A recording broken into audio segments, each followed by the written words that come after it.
dans Décodeur, le podcast qui parle de celles et ceux qui font la déco aujourd'hui. Je m'appelle Hortense Leluc et à chaque nouvel épisode, j'invite à mon micro des pros de la déco. Un architecte ou un designer, une marque que vous aimez ou que vous allez découvrir, un entrepreneur, un créatif ou un influenceur, quelqu'un que vous allez connaître ou pas, mais qui dans tous les cas va nous parler déco et envers du décor. Rencontres, savoir-faire, actu, tendances, conseils, ici, la déco, ça s'écoute. Bon allez si quand même, pour les images, rendez-vous sur le compte Instagram Décodeur Podcast. Aujourd'hui, je suis avec Marin Montagu. Auteur, illustrateur, scénographe, tout son travail se concentre souvent autour d'un point commun, Paris. Marin n'a pas son pareil pour dégoter les petites adresses chargées d'histoire, inédites, authentiques, de la capitale, qu'il partage ensuite dans ses guides, comme son tout nouveau livre, Le Paris merveilleux de Marin Montagu, dans son émission Maps, ou qu'il l'inspire tout simplement pour ses créations. Que ce soit au Bon Marché, dans sa boutique rue Madame, pour les collabs qu'il a pu faire avec Pierre Fray, Alix Derénis ou Diptyque, son univers très riche est toujours une parenthèse enchantée dans laquelle il nous emmène ce matin. Bonjour Marin. Bonjour Hortense. Difficile de résumer ton profil et ton parcours en quelques mots. J'ai essayé là dans l'intro. Toi, comment tu te présentes, par exemple, quand tu arrives à un dîner que tu connais pas tout le monde? Qu'est-ce que tu dis? C'est la grande question, c'est toujours le casse-tête. Déjà, il faut du temps. Non, moi je dis illustrateur, artiste, illustrateur, créateur, designer. Voilà, plein de métiers en heure. Ouais, c'est vrai. Et en termes de personnalité aussi, si toi tu devais résumer, on va largement en parler après par rapport à toutes tes casquettes, mais en termes de personnalité, si tu devais résumer la tienne en 3 adjectifs, c'est pas facile. 3 adjectifs. Écoute, déjà curieux, parce que la curiosité me pousse à m'intéresser à plein de choses et donc à créer. Curieux, aventureux. Parce que j'aime voyager et aller m'inspirer d'autres cultures et aller chiner des objets. Amoureux aussi, parce que amoureux de Paris, amoureux de ce qui m'entoure. Et voilà, je crois, j'en ai dit 3. Ouais. Mais écoute, formidable. En eux, toujours en eux. Alors, quel est ton parcours, si tu veux te présenter, nous résumer, jusqu'à tes premiers guides? Alors, jusqu'à mes premiers guides, je crois que les premiers guides, je les ai créés vers 25-26 ans. Écoute, moi, j'aimais pas l'école. Alors, t'es 15-25, ouais. Ouais, alors j'ai toujours détesté l'école. J'étais pas très mauvais élève parce que je voulais pas perdre de temps, en fait. Je savais que j'aimais pas l'école, donc je voulais passer les classes comme ça sans redoubler. Du coup, j'avais toujours une moyenne qui faisait 10-11 jusqu'au bac, art plastique. Et j'avais hâte d'en finir avec l'école. Du coup, j'ai pas fait de grandes études, ça c'est certain. Et si tu veux, j'avais vraiment hâte d'être dans la vie active et d'apprendre en fait de ce qui m'entourait. Et donc à 18 ans, je suis parti à Londres. Je suis allé faire la St. Martin's School. Une petite partie de la St. Martin's School. Et là, moi qui j'avais un peu la rage contre la pédagogie française qui, je trouvais, nous enfermait un peu dans des carcans comme ça. Et donc, je me suis retrouvé à Londres où finalement, on nous donnait un sujet, si tu veux, et on pouvait créer autour de ça et s'exprimer comme on le voulait, en fait. Et j'avais vraiment besoin de cette liberté-là. Donc je suis resté 2 ans là-bas et je suis arrivé donc ça m'a permis de laisser libre à mon imagination à créer. Et je suis arrivé à Paris à 20 ans. J'ai fait un peu d'histoire de l'art comme ça le soir et en cours du soir. Et je me suis vraiment inspiré de Paris. Et déjà, je suis arrivé à Paris, ça a été coup de foudre immédiat, grand amour, passion. Et je me suis inspiré de la ville. Je me suis vraiment inspiré de cette ville en poussant les portes. Je connaissais personne en arrivant ici. Et c'est vrai, quand on arrive de Londres, tout de suite, ça semble un village, Paris, parce que par rapport à la taille. Et du coup, je poussais les portes, si tu veux, pour rencontrer les artisans, les commerçants. Et c'est là où je me suis rendu compte que que j'aimais découvrir une ville à travers, en découvrant son âme. Et pour moi, l'âme d'une ville, c'est les personnes qui sont derrière les échoppes, derrière les ateliers et tout ça. Et du coup, vraiment, un peu naïf comme ça, j'allais parler aux gens et j'allais rencontrer ces gens, je m'intéressais à leur métier. Et après, j'ai assisté Christian Sapé au Puce de Saint-Ouen, qui est un décorateur, pendant 1 an, qui m'a beaucoup appris. Et ensuite, j'ai travaillé sur des décors de cinéma en tant qu'assistant sur des films d'époque. Puis après, je suis passé un peu par la vidéo aussi. J'ai rencontré Inès de la Fressange, avec qui j'ai travaillé. Et arrivé à 26-27 ans, je me suis dit, tiens, j'ai envie de retourner à mes aquarelles, j'ai envie de retourner à du papier, à de la matière. Et finalement, ces voyages que j'ai faits, mon rêve, c'était de créer mes propres guides, d'avoir une sorte de carte au trésor. Et c'est là où j'ai pensé à créer Bonjour Paris. Et du coup, j'ai dépensé toutes mes économies que j'avais sur mon compte pour imprimer et vraiment créer cette collection. Mes amis m'ont dit « Marin, t'es taré, t'es fou. Tu vas avoir ces guides sous ton lit jusqu'à la fin de tes jours. Ça marche pas comme ça, on fait pas comme ça. Tu peux pas créer des guides et les vendre et tout ça. » Et du coup, j'ai vraiment imprimé. J'ai trouvé un imprimeur alors que je connaissais pas ce métier. Et j'ai répertorié en fait mes adresses un peu secrètes à Paris. Sur ma Vespa, je suis allé faire toc-toc chez Merci à l'époque, chez Colette, et ils ont tous joué le jeu et ça leur a plu parce que ça n'existait pas, ces cartes au trésor de la sorte. Et voilà, et puis après, ça a fonctionné, on en a parlé, et on m'a dit, mais à quand Bonjour New York, Bonjour Londres, et tout ça, je fais, mais c'était pas vraiment prévu. Et vu que j'avais un peu plus de temps à l'époque qu'aujourd'hui, je suis parti à New York parce que j'adore New York, et j'ai passé pareil 1 mois là-bas, et j'ai poussé les portes et tout ça.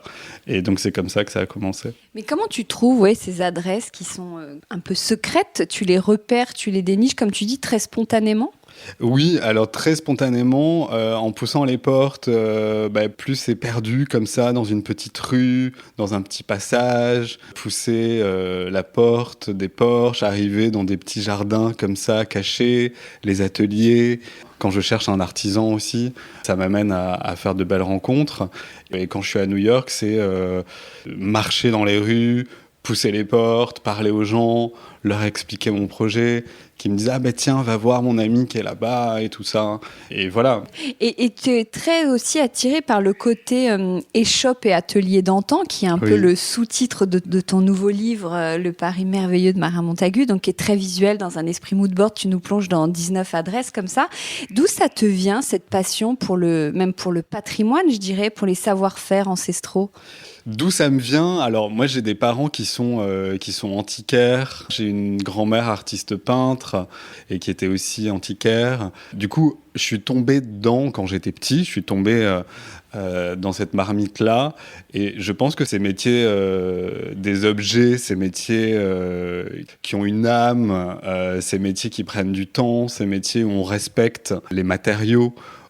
Ouais, c'est ça en fait, le respect, parce que chez moi, quand j'étais petit, oui, il y avait des commodes, mais c'était des commodes anciennes. Du coup, on m'expliquait la matière, le bois, comment c'était fait, la restauration et tout ça. Donc, du coup, je pense que très jeune, j'ai été face à ce respect-là. Quand je suis arrivé à Paris, oui, j'ai voulu rencontrer ces gens. Et c'est aussi, quand je rentre dans ces lieux, déjà, il y a une odeur. Il y a quelque chose qu'on ne retrouve pas ailleurs. Il y a quelque chose qui plane dans ces ateliers, avec tous ces outils accrochés au mur, ces meubles qui ont vécu avec une patine. Moi, ça me bouleverse. Ça me bouleverse parce que ça traverse le temps. Ça me bouleverse d'autant plus que aujourd'hui, oui, les machines prennent le dessus, mais que ces gens sont encore là. Et voilà, et je trouve ça très émouvant. Oui, c'est une manière de faire perdurer aussi. Oui, de faire perdurer et de comprendre, en fait, de comprendre que, ouais, un objet, ça se fait avec les mains. Et les mains, c'est important. Enfin, le temps passé. Et de savoir de A jusqu'à Z, toutes les étapes, en fait. T'as un amour fou pour Paris, tu disais. Qu'est-ce qui te plaît tant dans cette ville? Parce que c'est une carte postale vivante, quoi. Pour moi, c'est vraiment. Alors, je pense que je suis autant amoureux de cette ville parce que je suis pas parisien, peut-être, et du coup, je l'apprécie différemment. T'as grandi où? Je sais plus si on l'a dit. À Toulouse. Ah oui. Dans le sud, qui est très jolie, qui est une belle ville aussi. Mais c'est vrai que je suis arrivé à Paris et en fait, tout était très cliché comme ça pour moi. Les ponts qui traversent cette Seine, les plaques de rue, les petits cafés, cette architecture avec cette unité comme ça, haussmannienne, ces jardins. Du coup, si tu veux, j'ai vraiment l'impression... Et encore aujourd'hui, quand je traverse les ponts sur ma Vespa et tout ça, c'est très cliché, c'est très... j'ai l'impression très souvent d'être un Américain à Paris ou d'être un Japonais, tu sais. Des fois, je me dis, oh, non mais un Japonais qui arrive quand même ici, je les comprends parce que vraiment, on peut s'extasier de tout. Et je suis content parce que même après bientôt 20 ans ici, je continue à m'extasier. Et c'est pour ça que je crée mes objets aussi en pensant à Paris et à travers cette extase et cette passion, parce que c'est pour rendre hommage à cette ville. Et comme dans mon nouveau livre, Le Paris merveilleux, c'est rendre hommage à Paris, quoi. Tu parlais de cliché, le Parisien en lui-même peut être un cliché, non? Bah oui, mais c'est trop drôle, on adore. Comment tu définis le Parisien pour toi? Écoute, quel regard tu as sur le Parisien? Le Parisien, c'est marrant parce qu'en venant ici, tu vois, je voyais, donc j'étais sur ma Vespa, sur mon scooter, et en fait Paris, c'est autant croiser une collégienne en skate qui est trop cool comme ça, et croiser un mec en smoking ultra chic sur son vélo, et en même temps voir une dame d'un certain âge tellement élégante et qui s'est maquillée et ultra bien habillée, si tu veux, et qui va faire son marché. Et en même temps, la Parisienne avec son trench et ses Converse et son jean, qui est au café avec sa copine en train de fumer une clope, tu vois. Et ouais, il y a un espèce en même temps de prendre le temps et en même temps de pas de prendre le temps parce qu'on est pressé. Et là, on est dans un quartier qui s'y prête aussi au personnage que tu viens de nous décrire un peu. Oui. On est dans le 6e qui est vraiment... C'est là que tu as installé ta boutique. Ça a été difficile de choisir justement de s'installer dans tel ou tel quartier? Bah écoute, Saint-Germain-des-Prés, quand je te parle de carte postale, ça en fait partie. Et moi, j'ai une passion depuis toujours, c'est le jardin du Luxembourg. J'aime énormément ce jardin. Et du coup, mon rêve, c'était d'être à côté du jardin du Luxembourg. Donc quand j'ai trouvé ici rue Madame aussi, c'est toujours un nom qui m'a fait rêver. Et ici, donc le 48 rue Madame, c'était un ancien tapissier. Et c'est assez drôle parce que quand je passais devant ce tapissier pendant longtemps. Et quand j'ai su qu'il vendait la boutique, je me suis dit, tiens, c'est une sorte de boucle qui est bouclée parce que moi qui suis passionné par ces métiers d'artisanat, voilà, là où on est aujourd'hui assis, toi et moi, c'était l'atelier du tapissier. Donc j'aime... être entre ces murs qui ont ce vécu-là, quoi. Oui, j'imagine. Quel est ton c'est pas évident, mais est-ce que tu as un quartier préféré à Paris? Quartier préféré, écoute, c'est très drôle parce que j'ai toujours habité rive droite et là, je suis dans le coin de Bastille, Faidherbe, donc qui est vraiment le cœur de l'artisanat où tu as encore plein d'ateliers et à l'époque encore plus. Et en même temps, j'adore prendre mon scooter, traverser le pont de Paris et arriver à Saint-Germain-des-Prés. Du coup, travailler à Saint-Germain et vivre rive droite, ça me convient parfaitement. Et en même temps, Ménilmontant, le Paris de Ménilmontant, j'adore. Voilà. Et je peux pas te dire un quartier préféré.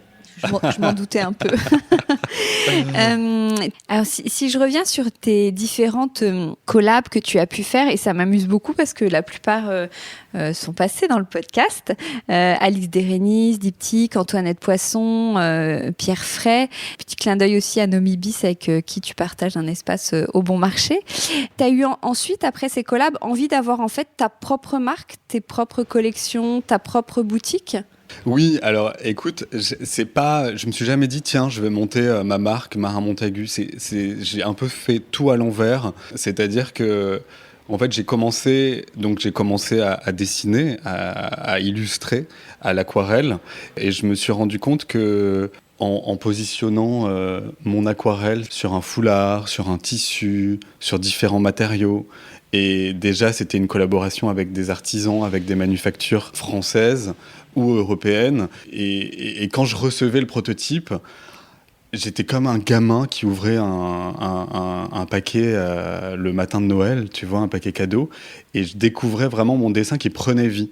Alors, c'est pour ça que je me définis comme illustrateur, tu vois, parce que ces dessins, je me suis rendu compte que vraiment, je pouvais leur donner vie sur différents supports. Et tous ces objets que je crée sont inspirés aussi des objets que je chine, parce que ma grande passion aussi, c'est de chiner tous les week-ends. Et du coup, je crée les objets qui manquent à mon quotidien, mais à travers aussi ces objets du passé. Et donc aujourd'hui, pouvoir voir mes dessins autant sur un foulard en soie que sur un coussin, que sur de la porcelaine ou sur du verre, c'est donner vie à mes dessins en fait. C'est vraiment c'est faire bouger mes dessins sur différents supports. Comment tu fonctionnes justement pour ces nouveautés? Tu te fixes des collections ou c'est au gré de tes envies comme ça? Alors pas du tout, je marche pas du tout en collection parce que j'ai pas envie de m'imposer ça. J'ai pas envie de me dire tiens là on est au printemps, le printemps arrive, il faut que je fasse une collection. J'ai envie de rester libre, c'est très important, et de me dire tiens j'ai envie de faire une collection sur les jardins, une collection sur les cartes, une collection sur le cosmos, parce que j'ai visité un musée qui m'a inspiré ça, parce que j'ai chiner des gravures anciennes sur une brocante.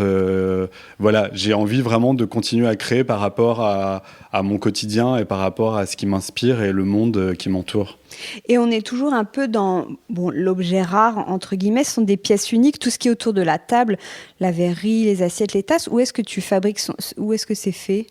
Alors, j'ai mon atelier à Montmartre avec mon équipe parce que je suis pas tout seul à créer tout ça. Donc à Montmartre, on fait tout ce qui est peinture à la main. Donc, il y a une partie de la porcelaine qui est peinte à la main. Les verres aussi également sont peints à la main. Tout ce qui est livre à secret, vitrine à merveille, tout ça c'est numéroté, peint à la main, découpé à la main. Et ensuite, tout ce qui est porcelaine, nous avons une manufacture au Portugal, un pays que j'aime énormément et où je vais tous les étés. Et donc c'est une manufacture familiale où ils font à l'ancienne, encore à l'ancienne, avec des moules en plâtre et tout ça. Et c'est moi qui crée les moules par rapport à des objets anciens que j'ai chinés. D'accord. Oui, parce qu'il y a beaucoup, donc tu le disais tout à l'heure, tu vends aussi des objets chinés. Alors là, pareil, d'où ça devient cette passion de la Chine, de la brocante? Qu'est-ce qui t'a sensibilisé à tout ça? Ce sont tes parents? Oui, donc ma mère, ma grand-mère, mon père et tout ça sont antiquaires. Et du coup, il y a eu, je pense, cette petite période d'adolescent, tu sais, où tu rejettes un peu ça, parce que c'est normal, t'es adolescent. Tu rejettes tout, Tu de toute rejettes façon. tout, voilà. Et après, en fait, c'est revenu très vite, à 20 ans. Je suis arrivé donc à Paris, et le week-end, j'allais faire des vides-greniers, des brocantes. Et en fait, ça m'anime, c'est...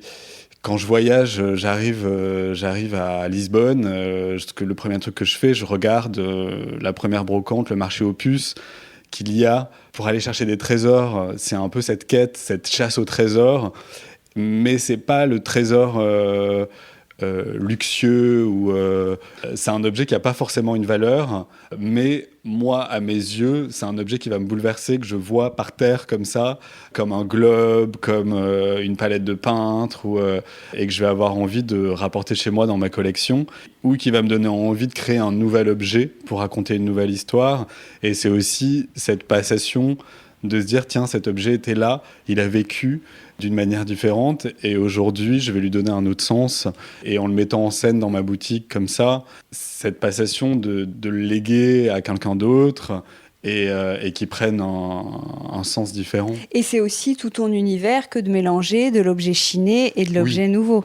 Oui, et j'aime ça pouvoir rentrer ici et se dire tiens, est-ce que ça c'est d'aujourd'hui ou est-ce que ça c'est d'hier? On n'ose pas forcément faire ça. Comment tu y arrives, toi? Parce Quel que moi, c'est conseil comme tu ça donnerais pour, chez moi, c'est comme ça à la maison. Et comme je te le disais, moi, j'aime créer les objets qui manquent à mon quotidien. Et du coup, je me dis, tiens, cet objet, j'ai vraiment envie de l'avoir, j'ai vraiment envie de le créer parce que je l'ai pas, il n'existe pas et j'ai envie de voir ce que ça donne. Et du coup, je me dis pas, tiens, je vais créer ça par rapport à une tendance. C'est pas du tout comme ça que je fonctionne, mais c'est vraiment moi par rapport à ce que j'ai envie de voir dans mon vaisselier, ce que j'ai envie de voir chez moi. Et je me dis, bah tiens, je vais m'amuser à le créer. Et c'est comme ça que je donne vie à mes objets. Qu'est-ce que tu penses des tendances, justement, t'en parlais là? Écoute, pour être franc avec toi, j'achète pas de magazines de déco. Je m'inspire. Les tendances, je suis pas très tendance, je pense, parce que comme je te le dis, je m'inspire vraiment des objets d'hier, mais par rapport au coloris, par rapport à, je pense pas trop suivre la tendance, mais Tu t'en as franchi. Et alors, attends, question un peu bizarre, mais au-delà de ça, tu l'es, en fait, toi, quand même, aujourd'hui, ouais. à ces tendances. Ta boutique, elle est très actuelle, elle Ouais. fait l'actu déco, justement. Ouais. Toi-même, tu as une personnalité qui compte du monde de la déco. Oui, bah écoute, je suis très instinctif, tu sais, je suis mon instinct.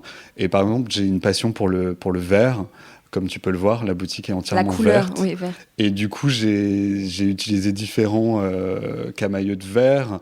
Voilà, c'est ce qu'on Qu'est-ce peut... que ça t'apporte, le vert? Qu'est-ce qui te plaît dans cette couleur? Alors le vert, ça a commencé en Normandie où j'ai fait mon atelier tout vert. C'est vraiment une pièce avec une verrière comme ça qui est dans le jardin. Du coup, je me suis dit, tiens, je vais faire une bulle verte dans ce jardin vert. Et on m'a dit, mais t'es fou, une pièce quand même toute verte, ça peut être un peu oppressant.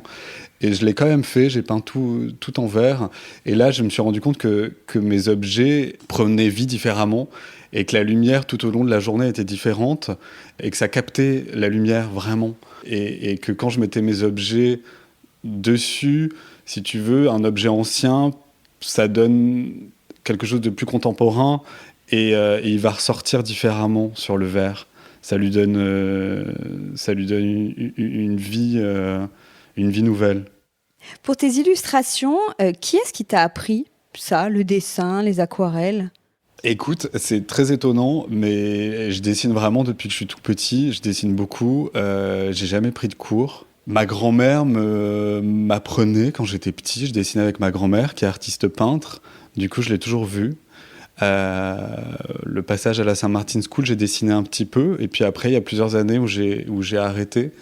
Et ça a été comme une évidence de peindre les objets, en fait. Tu sais, j'ai commencé par peindre beaucoup d'objets. Les objets de ma collection, les objets qui m'entouraient, les objets que je chinais, les objets que je créais. Et du coup, voilà, il y a une sorte de fluidité avec l'aquarelle où tu peux peindre en douceur et tu peux vraiment y aller petit à petit en rajoutant un petit peu d'eau, en diluant. Et voilà, et j'ai commencé comme ça, et j'ai commencé aussi dans mes voyages, quand on me demande pourquoi l'aquarelle, parce que c'est vrai que je suis très puriste à l'aquarelle. C'est parce qu'en fait, c'était le plus pratique en voyage. Et je prenais ma petite palette d'aquarelle portable et avec un pinceau. Et en fait, n'importe où tu es, tu trouves un peu d'eau, un petit gobelet d'eau. Et du coup, je pouvais peindre à n'importe quel endroit. Et c'est un travail ou même pour toi, tu continues à peindre facilement comme ça? J'aimerais trouver le temps. J'aimerais trouver le temps de pouvoir peindre comme ça. Mais tu vois, là, avec tous les confinements qu'il y a eu précédemment, j'en ai profité pour rester enfermé dans mon atelier. Et j'ai peint. Et du coup, ça a donné vie à des nouvelles collections qu'on retrouve ici, rue Madame. Ouais, c'est mon bonheur. C'est mon bonheur de me dire, oh, là, j'ai une semaine où je peux aller m'enfermer dans mon atelier en Normandie, peindre... Sans pression, ce qui devient. Sans pression, tu vois, et voilà. Et c'est ça que je veux garder aussi, c'est important. Parce qu'il faut quand même que tu t'adaptes que tu le disais tout à l'heure, au support à chaque fois. Oui, alors... Est-ce qu'on peint de la même façon avec les aquarelles Non, on peint différemment sur les verres. De toute façon, sur tout ce qui est verrerie et porcelaine, c'est une peinture spéciale qu'on passe au four et qui est cuite à haute température. Et après, si tu veux, tout ce qui est sur foulard, tu retravailles les couleurs pour avoir le bon rendu en fait de ton dessin. Donc finalement, mes dessins, je peux vraiment les adapter sur tout. Si tu veux, ça me donne vraiment l'impression d'avoir une cour de récréation géante et de me dire, mais je peux m'amuser à l'infini parce que parce que ma liberté, c'est la peinture. Je peux aller vraiment sur plein d'objets. Ouais, c'est ça qui me fait garder cette âme d'enfant. Et qu'est-ce qui t'inspire quand tu dessines ? Qu'est-ce qui m'inspire ? C'est les trouvailles que je fais, des objets que je chine, des gravures anciennes, des musées que je parcours. C'est tout ça. Paris, bien évidemment. Tu te fixes des objectifs ou tu te mets devant une feuille blanche et tu vois ce qui vient ? Comment tu travailles ? Non, je me mets pas devant une feuille blanche parce que je pense que ça m'angoisserait, tu sais, le blanc m'angoisse un peu. Par exemple, mon atelier est tout sauf blanc, comme je le disais. Et là, je viens de faire un nouvel atelier dans le nouvel appartement là où j'ai déménagé à Paris. Et du coup, c'était drôle parce qu'il était blanc quand je suis arrivé, bien évidemment. Et vraiment, j'arrivais pas à travailler, j'arrivais pas à m'installer. Et donc, j'ai mis un papier peint, j'ai mis de la couleur, j'ai mis tous mes objets sur tous les murs. Et donc là, ça déborde de couleurs et d'objets. Et je me suis dit, OK, là, je peux m'asseoir sur mon bureau et je peux commencer à peindre. Et en fait, j'ai vraiment besoin d'être entouré de mes objets pour sentir ce réconfort et cette espèce de refuge et de me dire waouh, j'ai tous ces objets qui sont là pour m'inspirer et pour créer, quoi. Ça fait plusieurs fois que tu parles de chez toi. À quoi ça ressemble chez toi, à Paris ? Alors, c'est nouveau. J'ai déménagé il y a moins d'un an. Et écoute, moi, je suis passé. J'avais un appartement avant où j'étais sous les toits de Paris, au 7e étage. Et du coup, là, on a déménagé dans une sorte de petite maison dans le 12e arrondissement, à côté de Faidherbe-Chaligny. Donc, je te disais, ce quartier qui est plein d'artisans et tout ça. Et du coup, c'est dans une petite cour, un petit passage privé. Et c'est comme un ancien atelier. Comment tu l'as décoré ? Comment tu l'as pensé ? Comment je l'ai décoré ? Écoute, on l'a décoré parce qu'il y a de la vigne dehors, donc ça fait très campagne comme ça. Et en fait, on l'a décoré un petit peu comme une maison anglaise. Et c'était tout blanc. Et donc là, on y est allé à fond sur les papiers peints et peinture. Tous mes choix étaient chez Farrow & Ball. Il y a du vert, il y a une entrée qui est ocre comme ça, pour la même couleur que les tomates, parce que j'aime beaucoup les tomates. Et si tu veux, c'est une sorte de refuge comme ça, coloré, avec du papier peint à rayures, mélangé avec mes kilim. C'est très coloré, c'est très joyeux, enfin pour moi, hein, personnellement. Et quand je rentre là, si tu veux, j'ai besoin que ça soit comme un refuge, avec tous mes objets qui m'entourent. Et comment tu définirais ton style déco ? Alors ça, écoute, t'es pas la première à me poser la question, mais ah mince. Mais non, je plaisante. Je me doute. Mon style déco, c'est coloré, c'est de la couleur, c'est joyeux, parce que j'ai besoin de ça, j'ai besoin d'être entouré de toutes ces couleurs. Je m'arrête pas à un style, si tu veux. Je me dis pas, tiens, ça, c'est d'une époque différente, donc je vais pas pouvoir le mélanger, ou ça me plaît là, maintenant, sur l'instant, mais est-ce que ça va aller dans mon décor à la maison ou pas ? C'est vraiment à l'instinct et au coup de cœur. Du coup, j'achète et je le pose là et je me dis ouais, finalement ça va, c'est bien. Du coup, je me dis pas tiens, je vais rester dans un style, je vais rester non, je mélange beaucoup.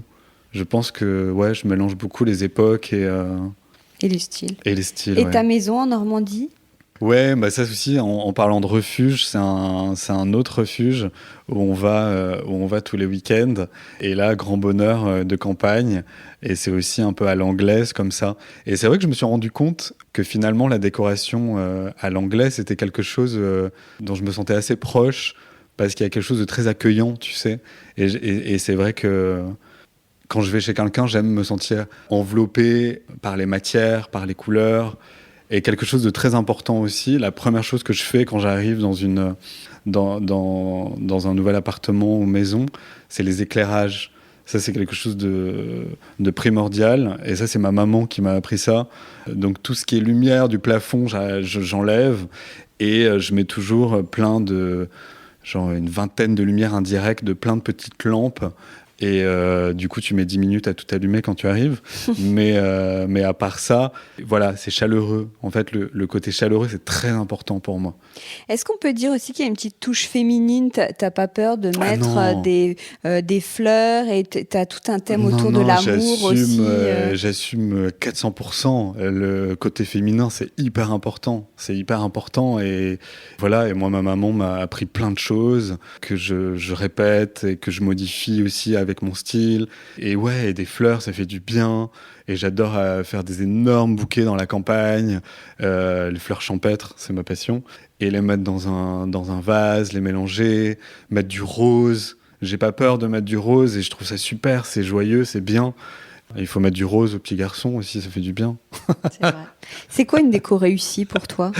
Déco réussie, c'est comme je te disais, c'est une déco qui t'accueille, c'est une déco dans laquelle tu te sens bien. C'est des beaux éclairages, c'est quelque chose de, c'est accueillant. T'as fait on en a parlé un tout petit peu, un livre avec Inès de la Fressange sur les toits de Paris. C'était Oui. 15 appartements typiquement parisiens. Alors, à quoi ressemble l'appartement idéal? Écoute, moi c'est vrai que les toits de Paris, j'ai une passion pour les toits de Paris. Les cabanes sous les toits, j'aime beaucoup. Le parquet qui craque, c'est très important. Les tomates, c'est aussi très important. D'ailleurs, ici, on est assis sur les tomates. Et voilà, et tout ce qui a une âme, en fait. Les anciens ateliers aussi, au rez-de-chaussée, avec des verrières, tout ça. Tout ça, c'est ce qui me plaît à Paris. Est-ce que tu as des objets fétiches chez toi? Oui, j'en ai plein. Je sens que t'en as plein, oui. Ouais, j'en ai beaucoup. Les globes. Les globes, les maps mondes, ça depuis toujours, ça m'a fait rêver. Bah parce que ça dit plein de choses et autant là j'ai créé un globe avec tous les astres, donc tu vois là tu le tournes et ça laisse songeur et ça fait penser à plein de choses. Les palettes de peintre aussi, je collectionne les palettes de peintre anciennes. Qu'est-ce qu'il y a d'autre? Les pots de pharmacie anciens dans lesquels je mets des pigments pour les colorer. Les tapis Kilim, j'en ai plein à la maison. Les boutis provençaux, j'en ai aussi partout, sur les canapés, sur les lits. Voilà, la liste peut être très très longue. Il y a un côté cabinet de curiosité aussi dans ton univers un peu? Oui, cabinet de curiosité parce que finalement tu peux poser ton regard, tu peux t'asseoir devant et tu peux passer 1 heure à tout regarder et tu te racontes des histoires. Et voilà, et se raconter des histoires, c'est bien, c'est garder son âme d'enfant et c'est continuer de rêver. Et c'est un peu des tableaux animés, tu vois. C'est des tableaux en 3D.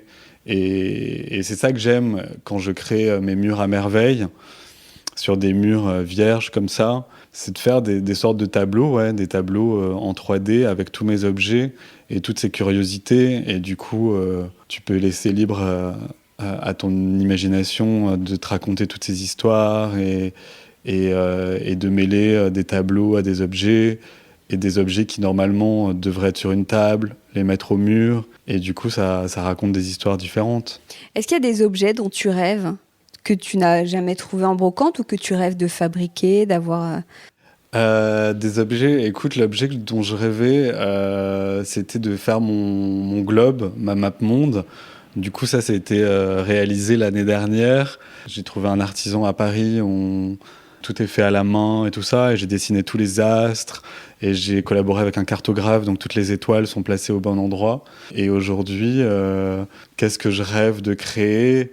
Du papier peint, bien évidemment, parce que du papier peint, c'est habiller les murs, et c'est habiller les murs avec tous mes dessins. Du coup, ça, c'est à l'infini, et plein de choses. Plein de choses. Tu parlais de ton globe et tu as tout un thème autour du cosmos. Qu'est-ce qui te plaît dans ce thème?